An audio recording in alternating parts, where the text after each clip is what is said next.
that been on? Still sexy.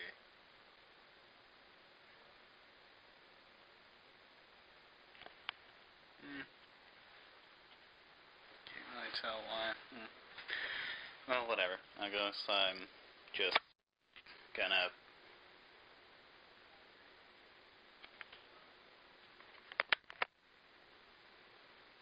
Is this glitching on me? What's it? Okay, this is...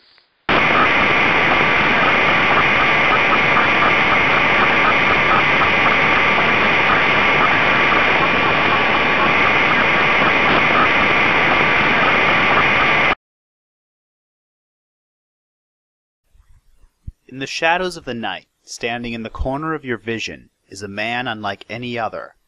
Deathly pale, impeccably dressed, faceless and silent.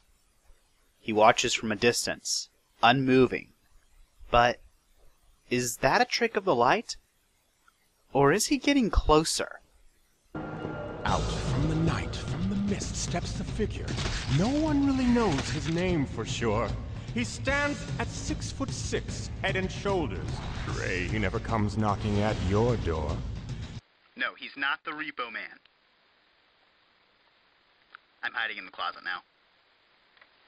The Slender Man represents a fascinating opportunity for mythology nerds and folklorists, both amateur and professional alike. Though I admit I'm unaware of any professional folklorists digging into the Slender Man's mythology, what makes the creature so unique is that it is a modern urban legend manufactured in the internet age. And, as we all know, the internet has quickened communication considerably, and thus the story has spread and evolved just over the last few years.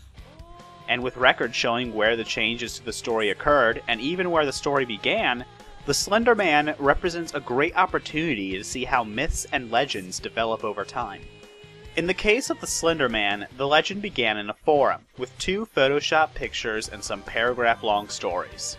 It was the forum at Something Awful, in a thread dedicated to creepy and supernatural photoshops. Someone identified as Victor Surge submitted his own humble post to the discussion. Black and white photos depicting children and some strange, tall, faceless man standing in the background. Of particular interest was the image depicting children at play at the park, where the viewer can clearly see the man standing in the distance, his arms warped and twisted like the branches of a tree. According to the accompanying story, every child in the photograph vanished the day after the picture was taken. Analysts believe the shape of the man's arms to be a mere problem with the camera, but nonetheless the figure caught on with the local community, which named it the Slender Man. From that one forum post, a legend was born.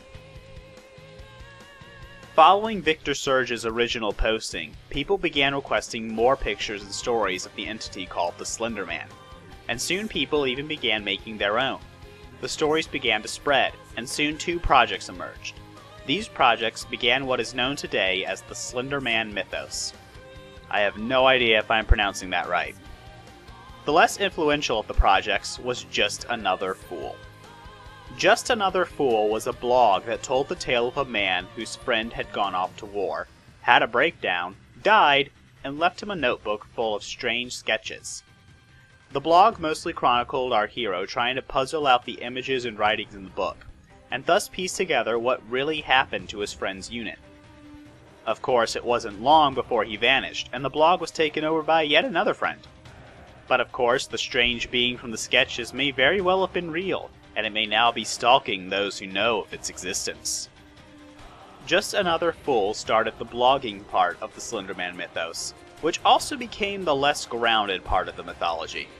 But more on that later. The second project, and the one that has influenced many, was Marble Hornets, a YouTube channel run by someone called Jay, as he investigates the disappearance of his friend Alex by looking through Alex's old tapes. You see, Alex had been filming his student film, Marble Hornets, when he started to become paranoid. Of course, it isn't long before the Slender Man makes his presence known.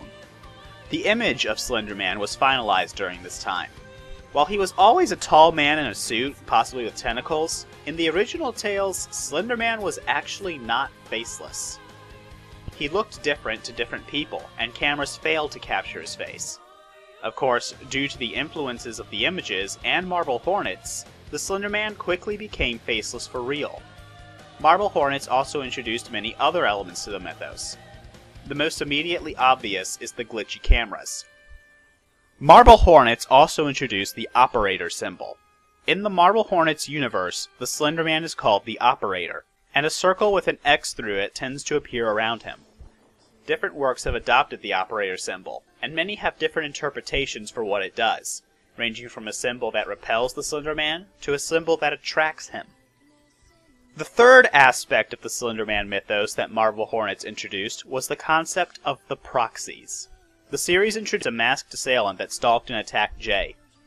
Not knowing who this character was, or why he was so hostile, the fans named him Masky, and the most popular theory was that he was a servant of the Slender Man. This concept grew mostly in the blogging part of the mythology, where human servants of the Slender Man became common antagonists known as proxies. With the advent of the so-called Slender Man mythos, divided into a blogging universe and a vlogging universe, the Slender Man has become a sort of unknowable, all-powerful abomination. But what was the Slender Man originally? One of the few parts of the original Slender Man tales that persist today is the connection with trees. The Slender Man could be as tall as a tree. His tentacles branched out like a tree's. He often appeared in woodlands and forests. In fact, according to many, he was first seen in the Black Forest of Germany. This connection to trees remains even in the blogging universe, where the Slender Man's realm is said to be the Path of Black Leaves, a sort of extra-dimensional literal Black Forest. Other parts of the original tales have slowly been disappearing from the Slender Man's mythology. Originally, the Slender Man mostly targeted children. He would be seen around small children, and then the children would vanish. Some works, such as Everyman Hybrid and Seeking Truth, have nodded to this by giving their main characters dark childhood secrets, but most modern works tend to ignore or downplay this aspect of the creature. There's also a connection to plastic bags full of body parts hanging from tree branches, but that also tends to be ignored. The interesting thing about Slender Man stories is that many of them try to pretend that they're real. This can be difficult when anybody can look up the creature's origins, so writers have had to get creative. The blog White Elephants proposed the concept of core theory, which is that the Slender Man is a storybook monster given life by the internet, and that to defeat him requires people to act out roles in a story, so that a hero may appear to slay the beast. Unfortunately, many writers abused core theory to give their characters special powers, and ended up powering up proxies in order to give them suitable antagonists. This, added with the lack of budget restrictions in a text-based medium, led to the blogging side of the mythos becoming very ungrounded. Core theory fell out of favor after a few months of people abusing it, and a different explanation for the Slender Man emerged: Tulpa theory. According to Tulpa theory, the Slender Man is fueled by belief. When his story spread, people began to believe in him, and as such, he became real, and his history became real. He was created by Victor Surge in the early 21st century, but because of the power of belief, he has now always existed. Or, as a writer for the spin-off mythology known as the Fear Mythos would eventually put it, we made it all up and it came true anyway. Under the effects of Tulpa, victims are compelled to record their experiences and share them with the world. Some have even tied it to the operator symbol, noting its similarity to other common symbols.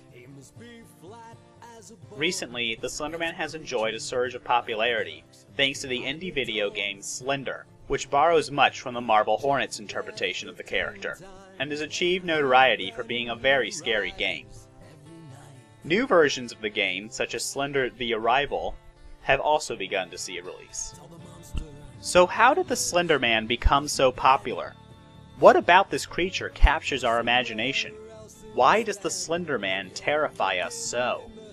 Many may notice that the design of the Slender Man isn't exactly unique. The tall, pale, well-dressed man, the man of mystery. We've seen this before. The suit shows an authority. The physical strangeness shows something alien. The uncanny valley refers to the idea of something that appears very human, but which is obviously not. The effect is often unnerving. The Slender Man inhabits this valley. He is at once familiar, yet alien. The Slender Man also represents a more basic fear, an adult fear. At his core, the Slender Man was created as a boogeyman type of monster. He is a dangerous, monstrous man who preys on children. But the Slender Man is not directed at children. Not really. He's directed at adults. He's directed at their parents. The Slender Man is a modern boogeyman.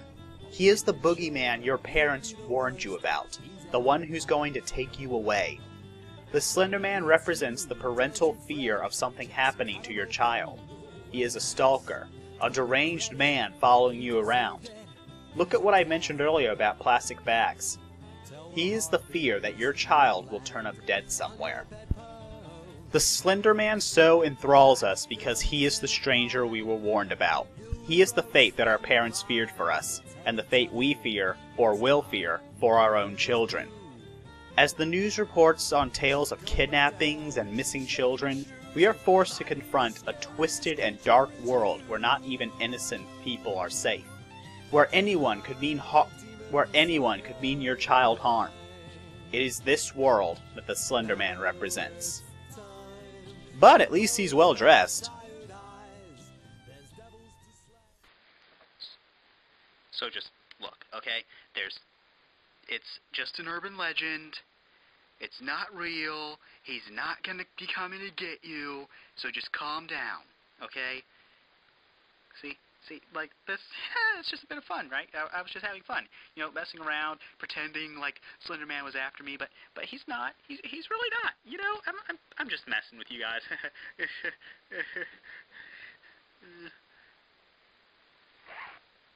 Help me! Help me!